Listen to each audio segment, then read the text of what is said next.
Hey there, I want to talk to y'all today about some ways to stay healthy as a runner. This is my arsenal of foam rollers. You don't need numerous foam rollers, but let me tell you why I have different ones. So this one I have mainly because I can travel with it. I typically recommend a longer 36-inch foam roller. But if you have this, you can certainly use this. I'm going to show you some ways that maybe the short one may not be quite as effective. The difference in my white one and my black one, the black one is just more dense. So once you're more used to rolling, you may find that the white one just isn't enough, doesn't provide enough resistance. And then we're going to talk about a tennis ball today too. So with running, we don't talk enough about stretching, and typically when people try to stretch, they find that, well, this is tight and that hurts, so they just end up not doing it. Stretching is great, and I'll do some videos on stretching, but also foam rolling is really good because you're not going to ever overstretch a muscle or a ligament. So, but it's going to release your fascia. So you have fascia all through your body, and if you think of it like your fascia like spaghetti noodles or strands of hair, and you want them to be straight, well, when they get intertwined is when you start to get tight. So we want to keep those loose, good and loose and straightened out to prevent knots and things like that. So let's talk about a couple of things we can do. And I'm going to use the longer one just because that's typically what I use. So I'm going to just run you through a series that if you did this every day, or at least every day you run, I'm trying to set a timer on my phone and spend 10 minutes a day, so things like that just to remind you. So let's talk first about the IT band. The IT band, most people that run know that this is the thick fascia that runs the length of the thigh. The IT band is what keeps your knee in or out of alignment. So most of the times when people say, I have knee pain, running is bad for my knees, running hurts my knees, your knee typically kind of has nothing to do with it. It probably has everything to do with your hips, glutes, and IT band. So we want to keep the IT band good and loose. The best way to do that is to get on your foam roller sideways, like this, and and so you just want to, get where you can see. You just want to roll up and down on the IT band. So I would say if you can spend a minute rolling per area I'm going to show you. Now, if you find like right there is kind of a sore spot for me, if you find a sore spot, rather than just, frantically rolling over that, just kind of hang out there, little roll. I'd spend maybe an extra 60 seconds there because that's a knot. That's those intertwined fascia that you want to loosen up. So spend a little time on that, both sides on the IT band. From there, you can move on and do your glutes. Your glutes, if you have tight glutes, that's going to pull on your IT band, which is going to pull on your knee. It all goes together. So tight glutes will also make, a lot of times, you have hip pain. So the best way, you have to just kind of figure out. So for me, just kind of find your spot. A lot of times people have a foam roller and all they know to do is the IT band, and that is probably the #1 culprit of pain in runners, but you can really use this for your whole body. So find where that spot is on your glute. You can get down into the piriformis, going a little more centered, and roll to the other side. So I'm just running through these quickly. The next is hamstrings. So you just, again, want to roll back and forth on your hamstrings. I don't get a lot out of the hamstrings. I don't have super knotty hamstrings, but I'll send you some hamstring stretches too. That's good for the hamstrings. So flip over, and it's easy to just kind of do it in this sequence. Quads, runners, because we're always running in the same motion, especially as road runners, you're just running forward, typically all the time.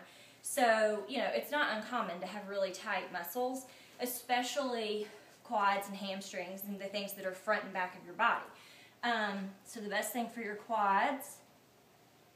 So roll all the way to the knee bone, but don't roll over the bone. You should know where to stop and kind of up to the pelvic bone. And you can move, if you need more resistance on one, you know, put more body weight. I'm kind of lifting this left leg and roll back and forth. All right, calves. Let's talk about calves. So people don't think much about your calves, but your calf is essentially made up of two muscles here. You've got your soleus and your gastroc. So when people think of their calf, they think of the big part. Well, that's your gastroc, but we can't forget the soleus. A lot of people will say, oh, I have Achilles pain or my ankle hurts. A lot of times that's a tight soleus muscle. So that's all your calf, but there are two muscles there. So we don't want to forget the soleus. Having loose calves, so right here I'm just doing the soleus. I'm staying below the meatier part of my calves. So just little bitty rolls. There's not a lot of space there. Again, I would try to spend a minute or so, you know, on each. You can move up for the calf, for the gastroc, like that, back and forth. But one of the reasons we want to keep our calves and our lower legs loose is because that will help with the flexibility of your ankles and your low legs, which helps when you hit the ground. The more flexible you are, the easier and quicker you're going to come back up, which essentially is going to equate to quicker running. So you're not going to have as long of contact on the ground if you stay flexible there. Let's get into the back. So a lot of runners get tight in their back. We don't do enough core work. You know, we certainly don't stretch enough.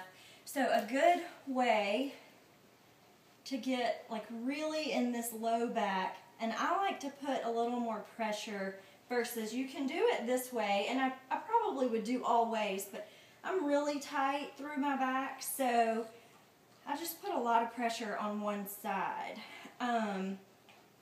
So again, everything I've shown you, you could use the small foam roller for, the grid. I'll show you in a minute where it would become difficult, but there.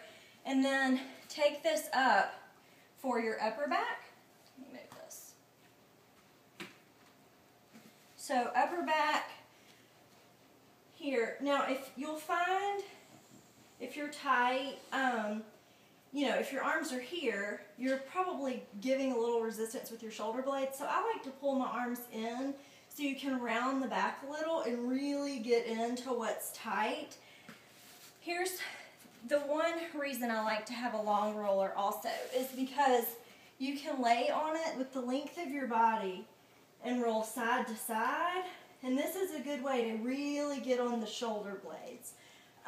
We're not going to get into this right now, but you can also do a lot of core work on the roller, so that's something we can talk about later. All right, trying to make sure. So that's all that I can think of right now for the roller. The tennis ball, two things that I think it's really good for. One is your psoas. Your psoas is one of your hip flexor muscles. So it's in here and it's really deep. It is what allows you to have the extension when you run. When you have a tight psoas, your running efficiency is certainly affected.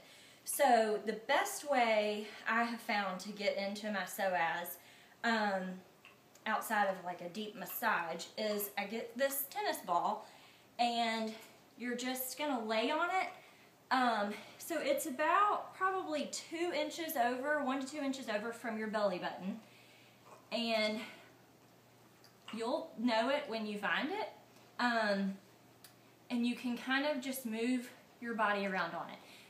If you're here, you're not going to feel it as much as if you're here. So you want to stretch out your body and then you want to get it in there. So it's not on your hip bone, it's just between that and your belly button and probably 1 inch down. But I think you'll know it when you find it, or I can certainly point it out when we're in person. And then the last thing is for your feet. The tennis ball is really good for feet. So I'm not going to stand up because I won't stay in the camera, but you would stand and you just want to roll the tennis ball on your feet. So this is going to loosen up all the fascia in our feet. So you hear of plantar fasciitis, and a lot of people have it. So we have fascia all through our body, including our feet, and it gets too tight. So our feet have a lot of muscles, a lot of bones. You know, they obviously take most of the impact. So we definitely want to try to keep that loose, and that's where a tennis ball is just, you know, there are all kinds of other things you can buy in a sports store or whatever, but a tennis ball works just as well. And if you're standing, you can get a lot more pressure. So anyway, if you were to run through that circuit, at least on running days, I think you would feel like you're running a little bit taller, a little bit longer, and a little bit looser. So let me know if you have any questions.